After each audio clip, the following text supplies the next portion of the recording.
ধুর বাবা, এই বনের চারপাশে শুধু পানি আর পানি, থাকার জন্য একটা ভালো জায়গাই নেই। এই বনে এসে মনে হয় ভুল করলাম। ডাইনি এসব বলতে থাকে আর উড়তে থাকে। উড়তে উড়তে ডাইনি টুনিদের বাড়ির সামনের গাছ এসে আশ্রয় দেয় আর সেখানেই থাকতে শুরু করে। হায় হায় রে, আমার কি সর্বনাশ হয়ে গেল। পুকুরের সব মাছ যে পানিতে ভেসে গিয়েছে।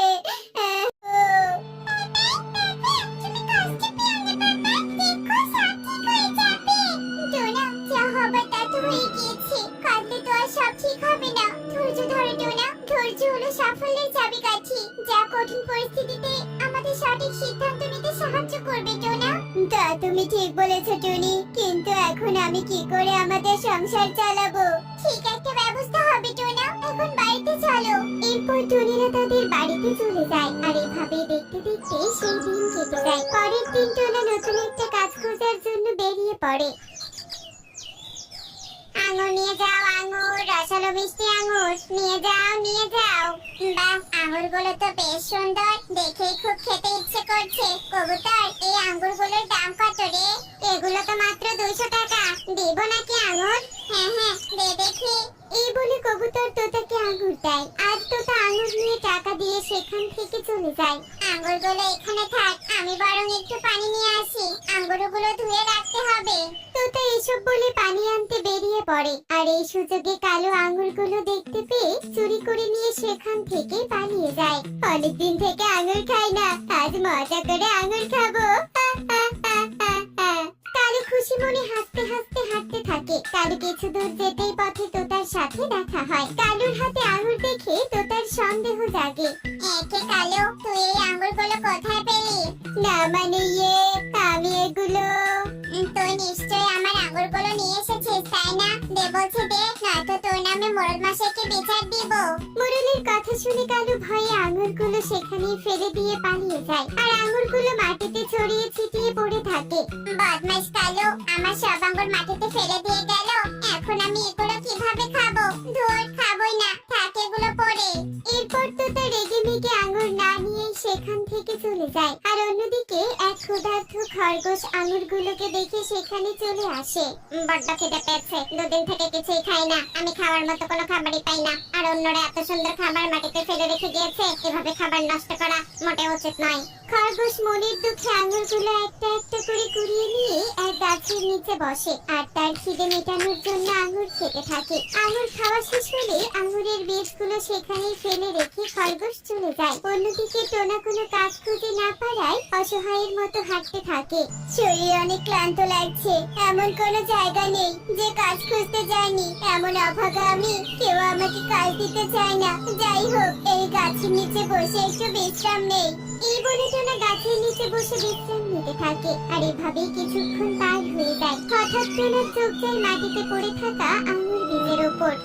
কি, এখানে আবার এগুলো কিসের বীজ? কোনো ফলের নয় তো আবার? বীজগুলো এখানে না রেখে আমি বরং আমার সাথে করে নিয়ে যাই। এরপর টোনা বীজগুলো নিয়ে তার বাড়িতে চলে আসে আর বাবা মেয়ে মিলে তাদের বাড়ির উঠোনে বীজগুলো রোপণ করে পানি দেয়। তা তো জানি না রে মা, কুড়িয়ে পেলাম তাই নিয়ে এসেছি। যখন গাছগুলো বড় হবে তখন বুঝতে পারবো।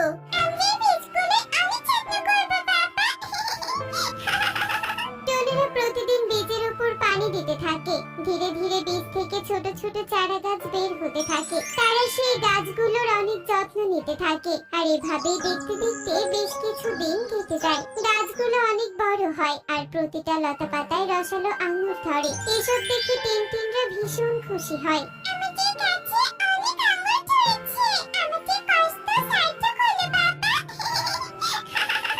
হ্যাঁ রে মা, আমাদের কষ্ট বৃথা যায়নি। তোমাকে বলেছিলাম না, ধৈর্যের ফল অনেক ভালো হয়। দেখো, আমাদের সুখের দিন আবারও চলে এসেছে। বাহ, তোদের গাছে তো অনেক আঙুর ধরেছে, তা আমাকেও কিছু আঙুর দে, দেখি কেমন স্বাদ তোদের গাছের আঙুরের। কিন্তু কালে দাদা, আঙুরটা এখনো পরিপক্ক হয়নি। যখন আঙুর পরিপক্ক হবে তখন আমি নিজেই সবার বাড়ি বাড়ি গিয়ে দিয়ে আসবো। হয়েছে, থাক, কথা ঘুরাতে হবে না, দিদি না বললেই তো হয়। এভাবে কথা ঘুরানোর কি আছে? এখন কাঁচা হয়ে না, এগুলো তো এখনো কাঁচা, খেতে পারবে না তাই বললো। তোমার যদি মনে হয় আমরা জীবন না,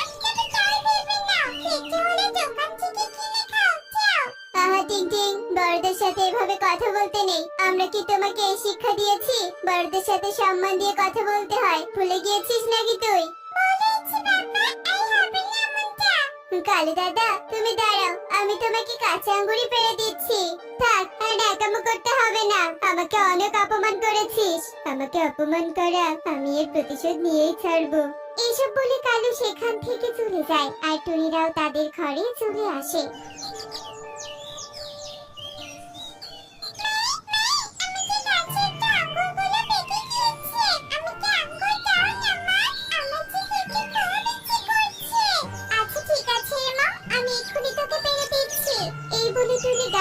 আঙুর পেড়ে টিনটিনকে খেতে দেয় আর টিনটিন মনের আনন্দে আঙুর খেতে থাকে।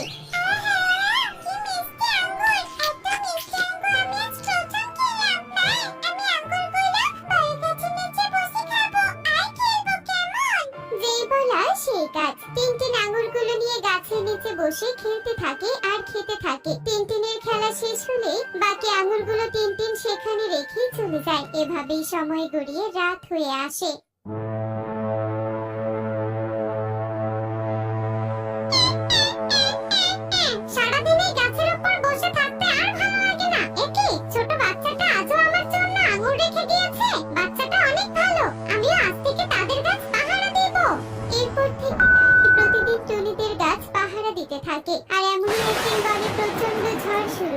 সেই ঝড়ে বনে অনেকের ক্ষতি হতে থাকে, কিন্তু ডাইনি টুনিদের গাছের কোনো ক্ষতি হতে দেয় না।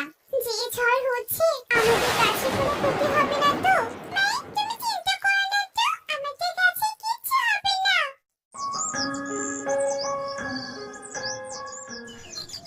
কি অবাক কাহিনী, আমাদের গাছে এমন তেমনই তো আছে।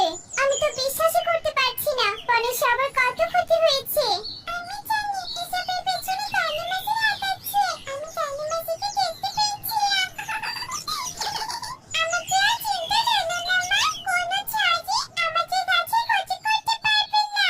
আমার প্রতিশোধ নেওয়ার সময় এসেছে। আমি টুনিদের গাছে সব আঙুর পেড়ে নিব আর গাছটাও কেটে দিব। এরপরে আর কোনোদিন তোরা আঙুর খেতে পারবি না। যেই বলা সেই গাছ। কালু গাছ কেটে দেওয়ার জন্য টুনিদের বাড়ির সামনে চলে আসে। আর কালু যেই না টুনিদের গাছে হাত দিবে ঠিক তখনই সেখানে ডাইনি এসে হাজির হয়।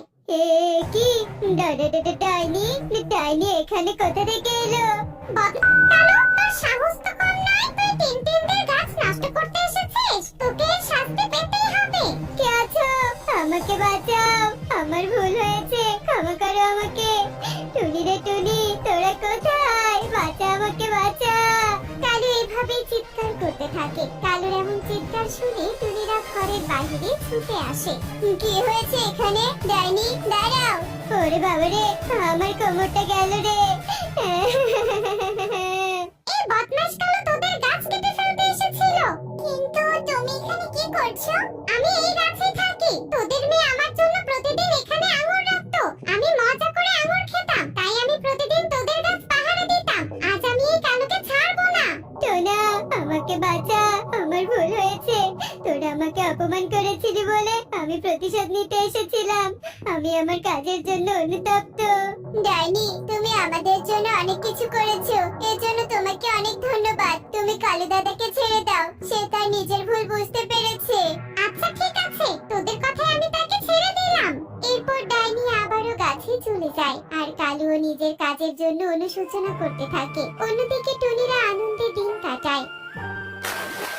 দেখলে তো বন্ধুরা, অন্যায় ভাবে অন্যের ক্ষতি করলে একসময় সেই ক্ষতি নিজের হয়ে যায়। এমনই সব মজার মজার শিক্ষণীয় টুনি পাখির গল্প দেখতে আমাদের সাথেই থেকো। আর গল্পটি কেমন হয়েছে তা কমেন্টে জানাতে ভুলো না কিন্তু। Bye bye.